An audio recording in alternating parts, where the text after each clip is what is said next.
Start whenever you like, Jim. So, this is the art of questioning life. Yes. The podcast.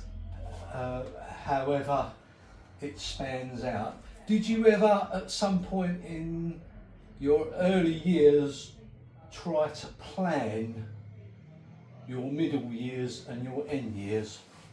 Yeah, well, you do, and you get hit back on it. It doesn't stop you from keep on planning. I think I've had a lot of success, a lot of failures. Nothing has gone to plan, No. but I have had successes, like I say, from it.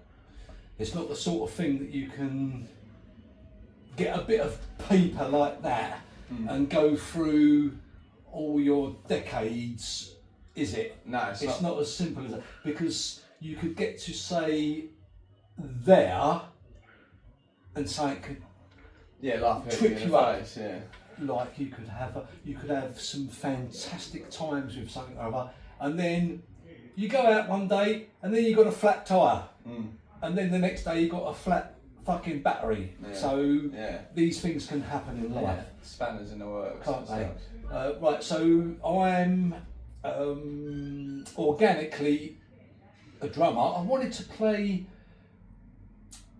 guitar firstly.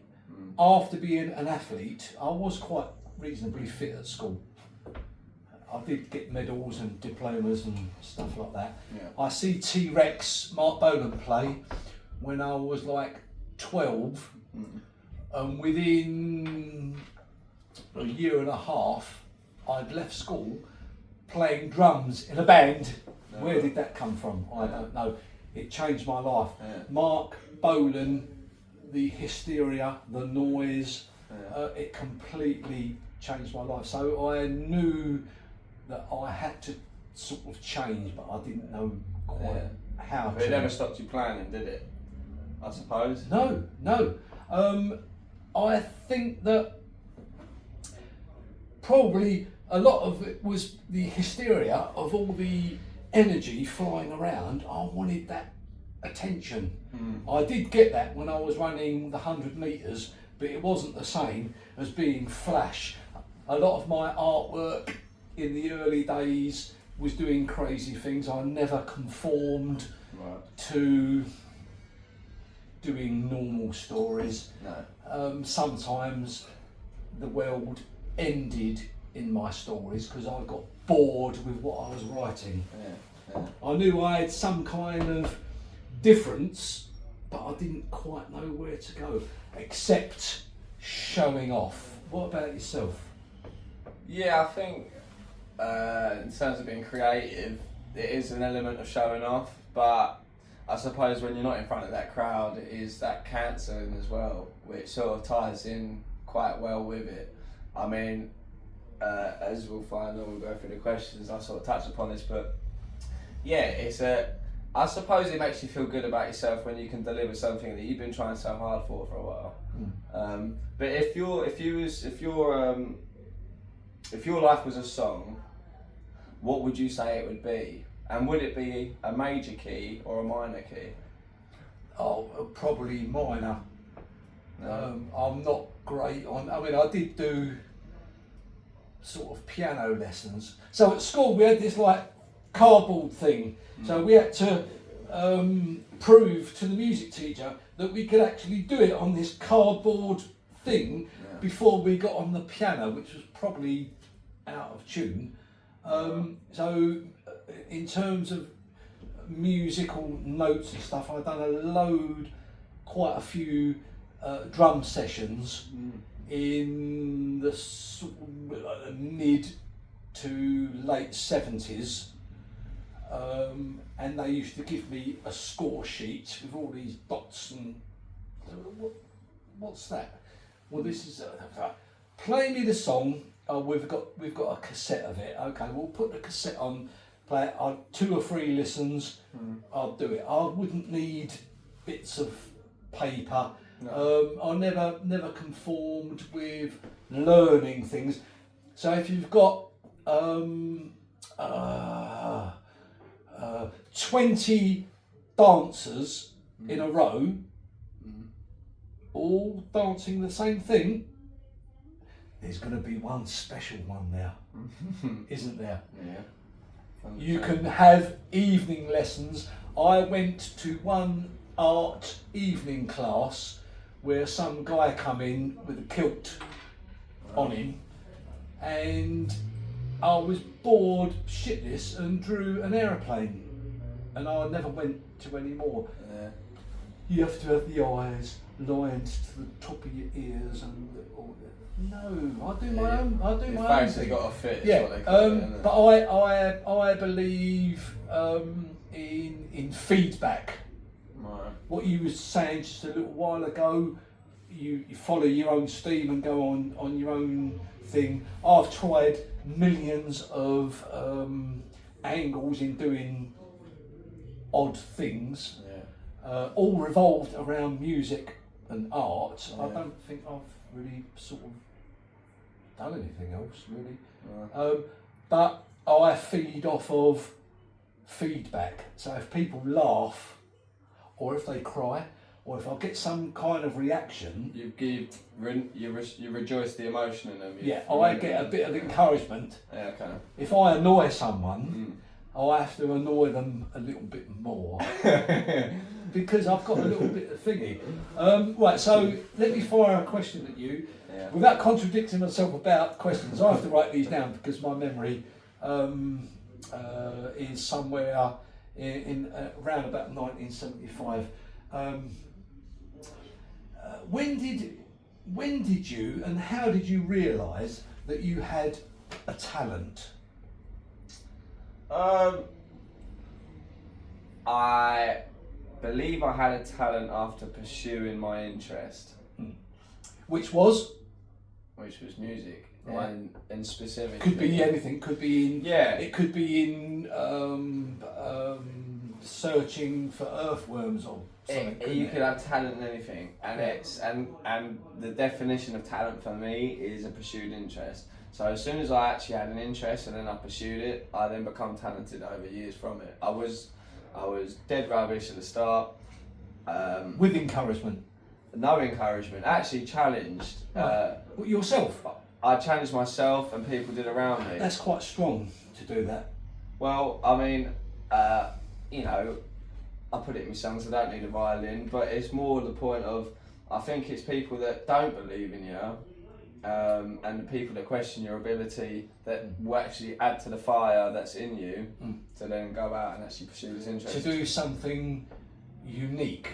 Yeah, but not just unique. I think unique is the byproduct of it all. I think the real reason, or the real gem out of it all is just to find what you can do on today, how good can you do it, and then how good can you plan forward to then make today's better tomorrow. So, you know, I can do a performance tonight, which I'll be doing, and then I'll critique myself because everyone now thinks I'm alright, but I still need to learn, so I need to self-critique. Yeah. So that's my pursued interest, and that's where my talent comes from. Is just When you say pursuance, you, stroke myself, let me rephrase that, need to pursue this continuously. It's not a fad, is it? No, not at all. It's not like, Dad,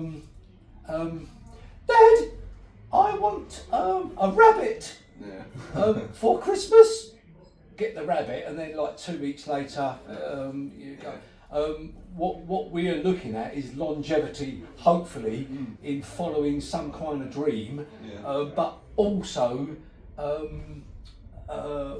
that feeling that you're entertaining someone, giving them something of quality, something that's different, which is very, very hard these days. Yeah. Everything's So to give someone quality done. is a very important part of it, but also the best part of it, in my experience, is, you know, I haven't had it the worst, I haven't had it the best, you know, growing up and that, but I do understand people who are uninspired a lot, and I do understand what people go through, and I feel like there's always that extra time in the day just to do a little bit more just for themselves. So if I can inspire someone to chase a business idea or to to become an artist or to do anything in any degree, if I can inspire them from being brave and getting up on stage. Yeah, goals are hard to come by when you're conditioned with many factors. That can be very difficult. I've known quite a few people along the way, fantastic talents, great singers, fantastic vocalists that can't get past that. Look at an audience, whether it's 30 people or 5,000, they turn their backs. A karaoke thing that's been going on for the last couple of decades, whatever, it's not really my thing, but you can, it has brought out some great talents, but they won't go out on their own. And with a billion tons of respect, there are some fantastic vocalists out there with charisma, personality, and stuff like that. But they're not. They're stuck. They're not being enabled. They're not being. We are in the ghost room in the void, by the way. They haven't enabled themselves. Probably haven't had enough confidence. To be themselves. It could be confidence, it could be desire, it could be knowledge. You know, they might not want to do that, they might just be good at it, or they might not know how to move forward, or like you say, they might not be confident enough. They might know and they might want to, but they might not have the chip on their shoulder to go, do you know what, this is what I'm going to do. Which I found myself fighting well early on. You know, I made music for like 7-8 years before I'd done a live performance. So I suppose I can speak from personal experience where you are at this, you don't think you're good enough, and that's a mental thing, that's how you perceive yourself. Do you, when you say you feel you're not good enough, do you model yourself on similar people or aspire to look elsewhere? How do you get out of that? By saying to yourself, I don't want to be boring, I actually want to do something with my life. I don't know quite what, but I'm definitely going to stick my head out. I think it, like, my dad always called it a hobby, he still does to this day. To which I'm fine with. Maybe that was some of the fuel I needed in my fire to keep going. But more to the point is, I differentiated it from the switch from knowing I'm good enough to not thinking I'm good enough, between when I was trying to write a song when I was 17, I was trying to write what people would want to hear. And I wasn't reciting it good enough because I hadn't had the practice, or I wasn't being me fundamentally. And then as soon as a few years went by, you get hit about and you do, make 100 songs, and then you go, F this, fuck this, I'm writing this song for me, I'm emoting in this, and then that will give you the strength to actually... Which is a strength. I recall, after trying to play the guitar, which failed miserably, I actually wanted to be Mark Bolan, that failed miserably, because I didn't realise that you had to have an amplifier and stuff like that. I get bored so quickly, as my wife will vouch. So I ended up getting a drum kit. I found it quite natural, and I used to listen to on turntables drum patterns of bands that I was into at the time. Obviously T-Rex, Deep Purple, Led Zeppelin. I'm a bit of a rocker, to be quite honest, and if I couldn't work out a drum pattern, I used to play it on half the speed. So if you got a single, 45 revs per minute. Fred Flintstone, right? Play. So if it went it's like what the hell is that? So it went slow. Oh yeah, I got that. So I spent hours and hours and hours on my own, like yourself, without an audience. I must say, however, once I got to learn Highway Star by Deep Purple, all the girls at school, at high school, used to sort of like flock outside my house in Edmonton, North London, and I used to charge them 5 shillings to watch me play through the window. I could only play one song at a time, Highway Star, Deep Purple, and I was there, hair down to ear, nobody get around it. It was more than my pocket money, so I thought, I kind of like this. Yeah. I'm gonna sort of like see it through. See what I mean? There's definitely a nice element of attention to it, which who doesn't want attention? But to do something pure like music is, you know, it's rewarding. I think. Oh, I was just a flash knob, really.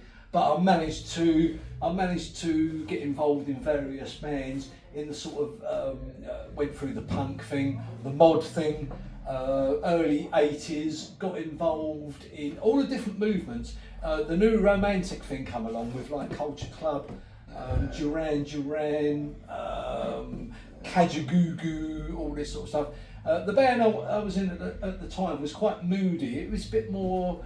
So there was a punk era in between there, wasn't there? Yeah, sort of. This would have been sort of 76, 77. Yeah. That come and went within certainly within 2 years. Right. So it's like, oh, what do we do now, sort of thing. So I was more into the sort of rock side of things, like Bauhaus, New Order, very Dry Ice, smoky stuff, Killing Joke, underground punk bands. And then the record company come along and said, no, you've got to dye your hair blue and look pretty because you're on Top of the Pops next week.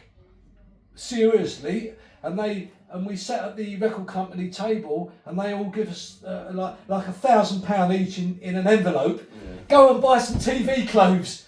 What the fuck? So we all went to the King's Road and bought some TV clothes because we was on TV.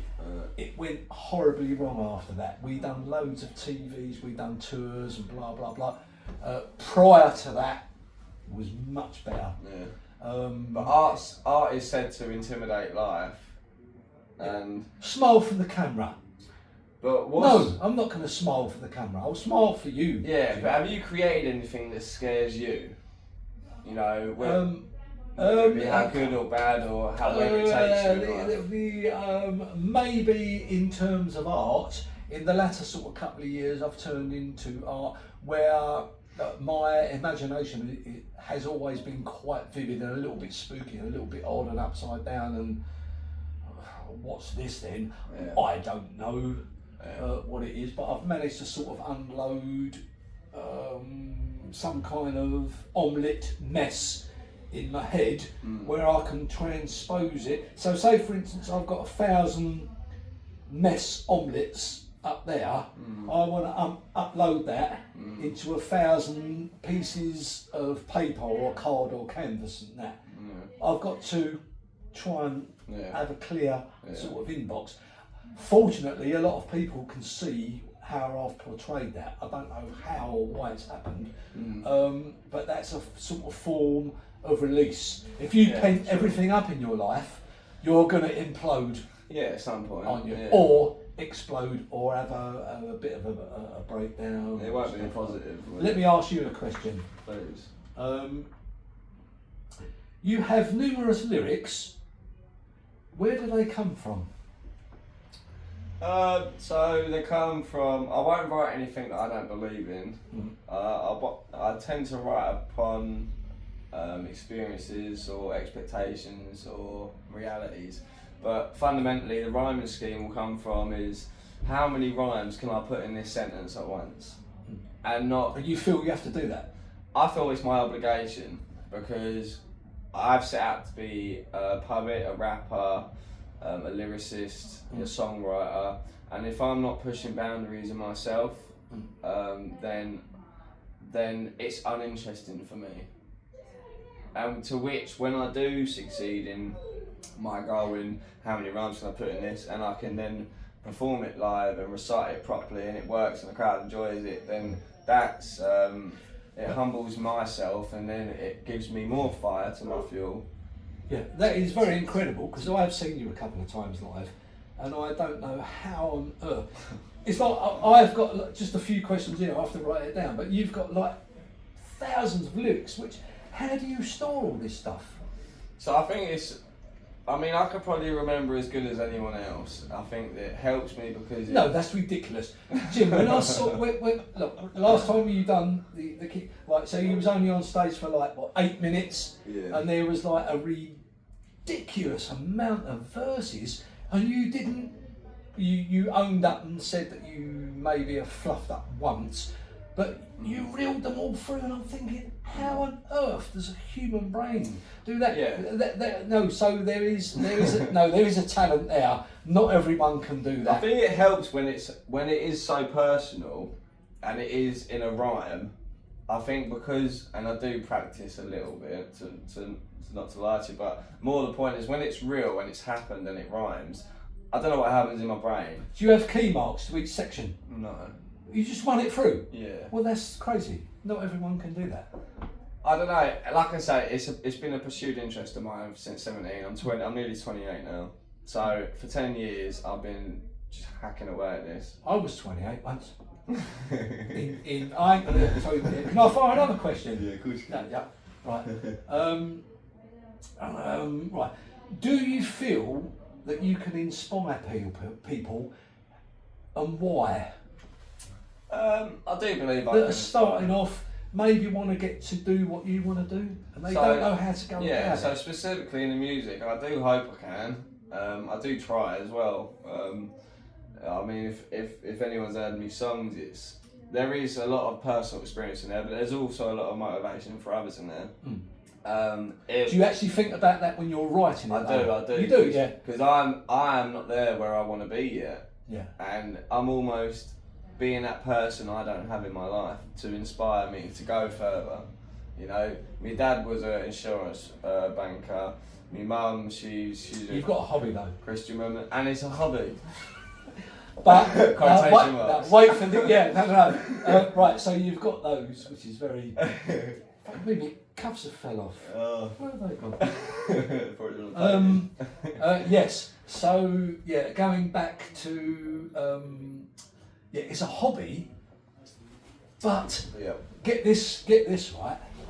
But it doesn't pay the bills. And that's why class is a hobby. But my point is, there's a lot. Is there any more encouragement behind the scenes with that? No, I think really I am blessed with that sentence I've been given because it's made me think, why is it being called a hobby? Why have I not earned money from it? So then I've had to understand the fundamentals of actually earning money through music. So I've had to lay a foundation down which I can acknowledge won't bring money. And it takes money to make this foundation. It takes energy, it takes time, it takes passion. So now I feel like I've got my foundation down. You know, this year, 2025, I feel like I'm going to start approaching things differently. Not everything, because I can't just go cold turkey on the venues that have been. But my point is, you got to acknowledge the stages. You know, it works in levels. This does. So I was on level 1, then I was on level 2, level 3, and then you know, I mean, this year I've got a few performances booked where I will be paid, but I've got a few performances where I won't be paid, and I'm just trying to still get exposure. Also, making money would be lovely, but I've gone back to work. So, us artists, we've got to have patience, because when you're trying to do something, it's not necessarily the right time, is it? I mean, I've been in bands in the past where we've had great reviews. Oh, they're far ahead of their time. So all right then, we'll sit on our sofas and wait for everyone to catch 11 and a half years and 17 hours until that cycle. It doesn't work that way, doesn't. does it? Can I ask you another question? Yeah, of course you can. Obviously you've recorded loads of stuff and whatever. You'll advertise that on this. Have you got a team that you work with that you're happy with? So I do have a team, I suppose. I've worked with a few producers now. Fundamentally, I'm sort of the only constant in the team. The team does an awful lot. So, so primarily it'd be me writing a song, recording the song. I do co-produce a lot. I do sometimes leave the producer to it, but you know, I started off in Black Cactus. They're great, amazing facilities.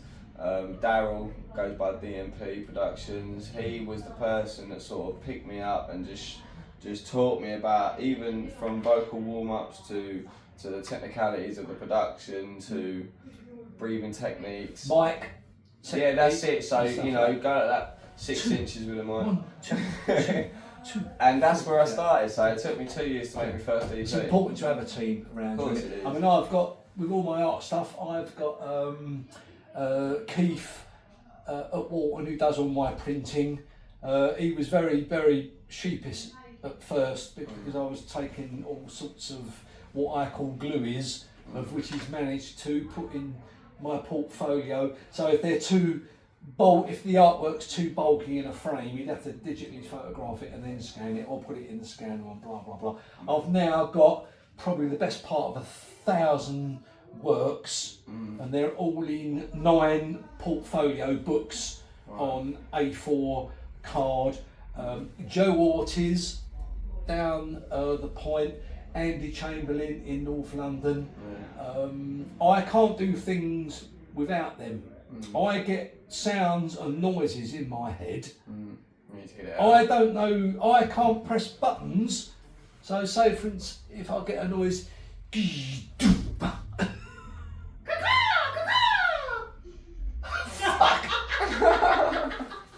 it's a fucking strange head. That was fucking timing, wasn't it? Is that good? There's like a lady at the top.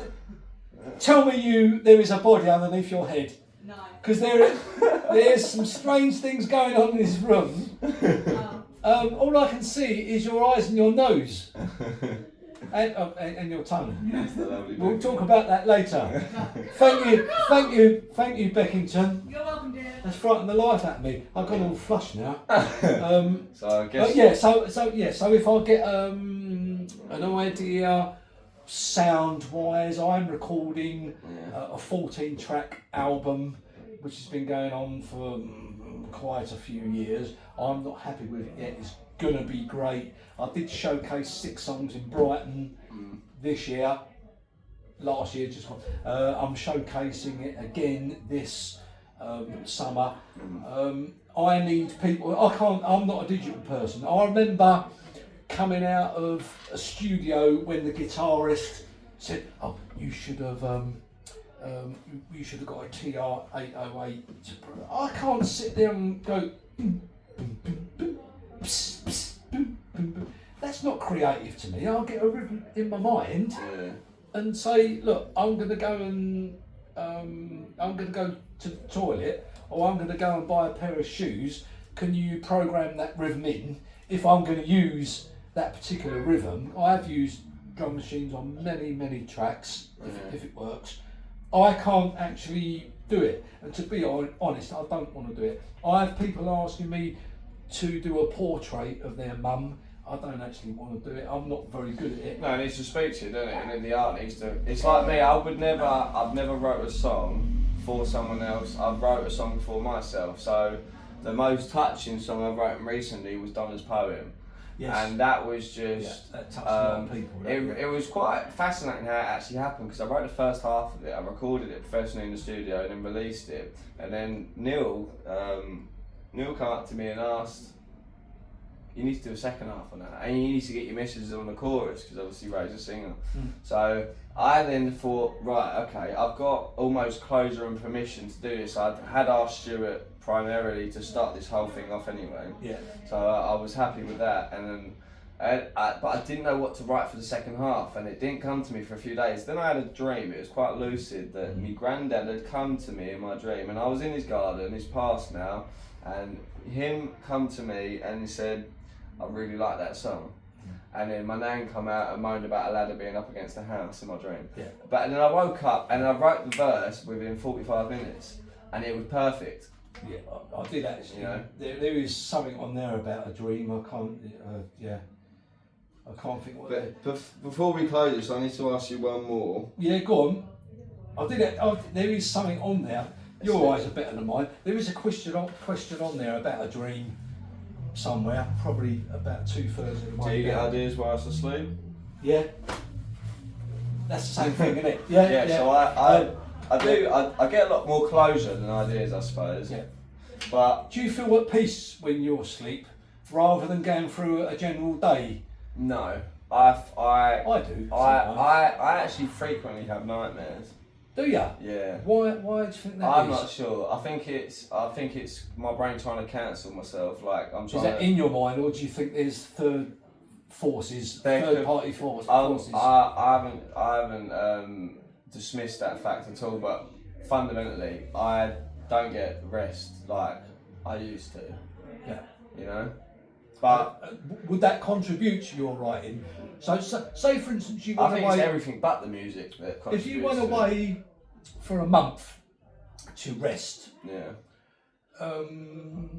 would you feel really? Sorry, I was just fucking chili pepper.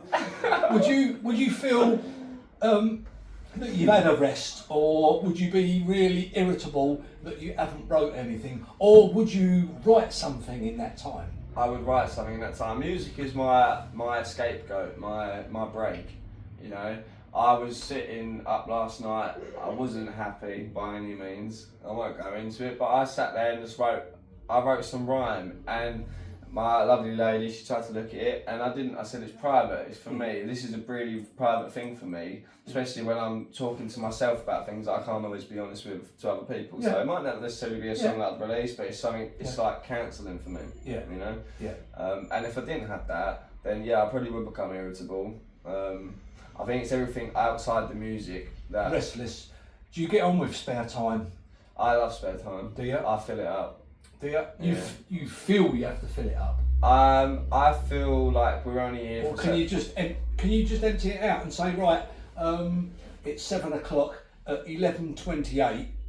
I'll open up again. Can you do that? Have you got the power to do that? Yeah, I do have the power to do it, but I don't always have the desire to do it because obviously I've undertaken quite a lot recently, and there's always something to do. So I feel obligated to carry on with the tasks at hand. Yeah, I've always said to myself, which is quite a good saying, I believe I've got an overdeveloped sense of duty. Yeah. Where you feel I can relate to that. that you need to do something, Yeah. however it is. I mean, if I've got space, Yeah. I've done some odd things. So even if I get a bit of paper, I'll just like put a dot on it or a red triangle, see what happens, or whatever. Yeah. Or I'll Build shout, upon that, yeah. or I'll walk. There's a couple of instances I've walked down here and just stopped like a statue for like 11 seconds, and I love the fact that I know people are looking at me. What the hell is he doing? Smelling the roses. I've dressed up as all sorts of crazy guises. I've got some great costumes and some fantastic hats, and I like to just rock the boat every now and then. Not to upset anyone. No, of course not. A lot of it is exciting. boredom. I don't get on with boredom. If I recall times in the past where I've painted my telephone, where I can't, an old telephone in the 80s, and I've painted it all where it's all stuck together and I can't lift it up because I've painted it. I've painted my whole head white, including my hair, and waited and gone, like that. It's fantastic. But the thing is, when the wife gets in from bingo, and you've got your whole head painted in white, it probably makes her think, I actually married this man. Is there a second guess in that somewhere? But we have been together since 1978. And it's commendable in its own. That's been great. I think we're there, aren't we? Do you reckon? Yeah, well, let's leave it on a finishing question that I have for you. Yeah, go on. Series 1, Episode 1. So the last question would be, Don't frighten me, please. what's the one thing you refuse to compromise on in your art or life, no matter the cost? Oh, blimey, that's a good one. Like I said earlier, really doing something that I don't actually want to do. So really you refuse to do yeah, something it's that like would- going back to that when I went to art college. I was oh god, it was so boring. We had all the right, so you got all the canvases there. So it's obviously subsidised by the council or the government or whatever, to try and inspire aspiring artists and all that sort of thing. So it bored me. I remember. At school, I've still got a few of my school books. Write about the sea, which I probably could do for a couple of paragraphs, and then another quote which I said earlier. If something happened, or say for instance, I don't know, say for instance a fire engine went past whatever I'm talking about is gone. Yeah. And then I'd have to write down something like going back to that. So reconstruct that thought. No, that's gone. I would write down the world blew up, and that was it. So my teachers were horrified in saying things like, Michael, when are we going to get a serious one? No. But they didn't understand it. Confirmation that I get bored so quickly.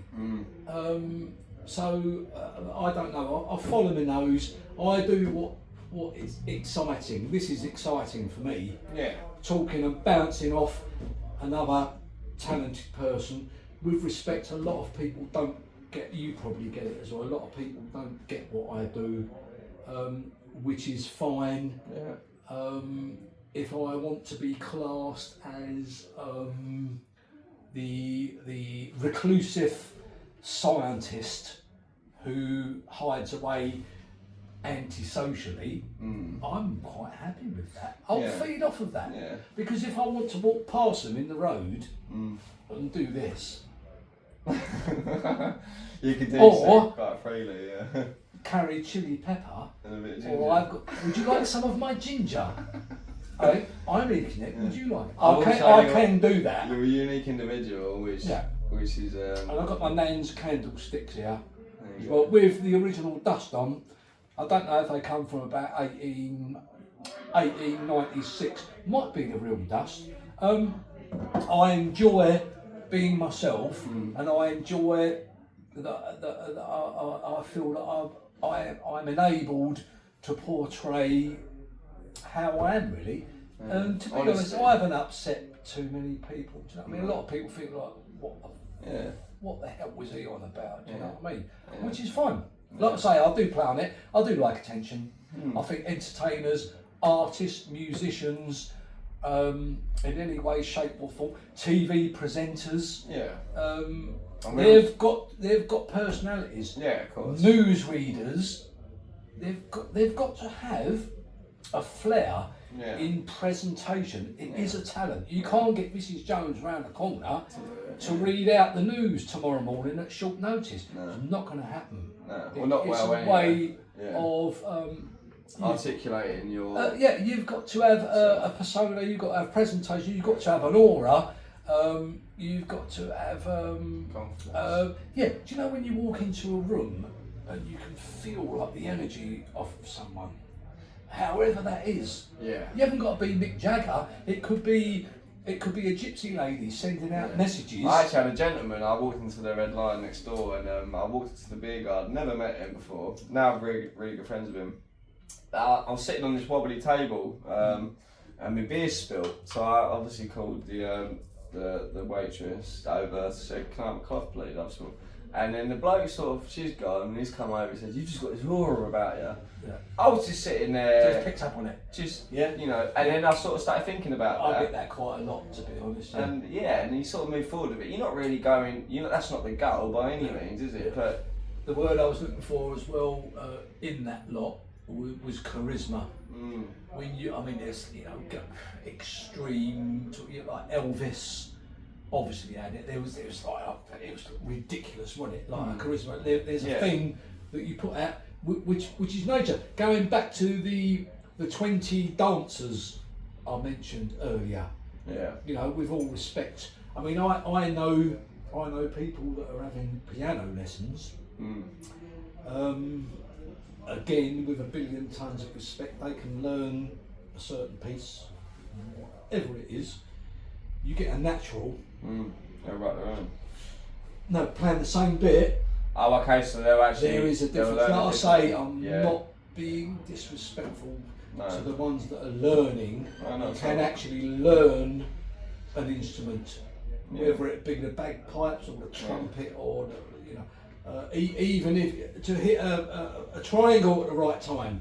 There's an art in that. Well, you've got to understand what's going on, haven't you? Yeah. And like I say, you get 20 dancers, 20 singers all singing Adele, whatever, Whitney Houston. There's some fantastic. With respect again, I'm not slating anyone. No, don't get me wrong. Don't take me wrong. No, there are some fantastic professional copiers, Yeah. but they didn't do the original. No, so cover artists. So yeah, don't get me wrong. Do you know what I mean? Yeah. And a lot of people make great living at. My daughter's getting married in July over here in the church. There's a thing going on. She's hired a professional. I won't say the name of the artist, which is fine. You know, it's great. A little bit cabaret for me. I can't sort of shake that off. Do you know what I mean? And the weirdest thing about sort of the ginger's kicking in now.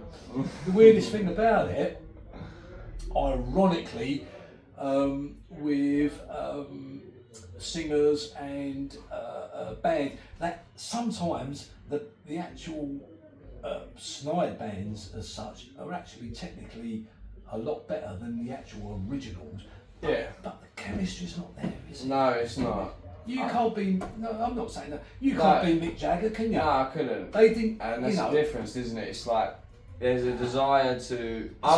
Me personally, I would never do a cover song of anyone. Yeah. It's only because I've spent 10 years writing my own I songs. don't think you could, because it's so personal. You know, I could do a bit of karaoke. But then obviously there's a step up to cover artists from karaoke. Yeah. You know, but then what I do like about cover artists is that the ones I do like cover artists. Tribute was the word I was looking for. Yeah. Tribute acts is the ones that don't always try to do it nail for nail on what the artist. Yeah, that's great. Yeah. If they could put their own little flair on it, trail off somewhere in a high note, then that's that's a tick in the box for me. Yeah, I mean, I've said, look, a while ago, someone asked me to do to paint a bowl of fruit. Yeah. And I said, well, yeah, I probably could do, but number one, I don't actually want to do it. And the thing is, I mean, I can't. How can you take like a pear or a banana seriously? Do you know what I mean? It's like, I can't do that. If I was gonna shoot with a book, nothing to do about money whatsoever. If people said do a bowl of fruit, I said right. So there's a hell of a lot more artists in the world that will be extremely more professional than I could do it. And if I got asked to do something like that, I'd have to twist and turn the rules slightly. Slightly abstract maybe. I've got pictures with like a beach, and instead of a boat, I'll put like an electric iron on the sea. Instead of the sun, I'll have a kiwi fruit. Yeah, it makes you think. Yeah, people say, what's that then? I say, what's a kiwi fruit? But I enjoy that reaction. We're all expecting the sun. Indubitably is a good word, because we're all saying indubitably tomorrow is going to be a Saturday, right? It's not obvious because it hasn't actually happened yet, has it? No, of course not. See what it's I mean? An assumption, isn't it? Oh yeah, it is. Everyone knows it's going to be Saturday tomorrow, but indubitably it's going to be Saturday tomorrow. That's a good word, isn't it? Yeah. I think that's a good finishing point. That is a real word, actually. The art of question in life. That's with a D, not a J. D, not a J. Indubitably with a D. Yeah. Now it's been good, Jim. Yeah. Shake my head. Thank you, sir. I think we've got something rolling, haven't we? So the beer's gone fucking stale. Mind you, I've enjoyed me. Do you know what? I only asked you about 4 questions. Yeah, I asked you about 5. We gelled, didn't we? Yeah. But series 1, episode 1, there's more to come. Yeah, indeed. That was great when I made that noise. that was real though, wasn't it? I broke it up. All I see was a pair of eyes and a nose come through the banisters.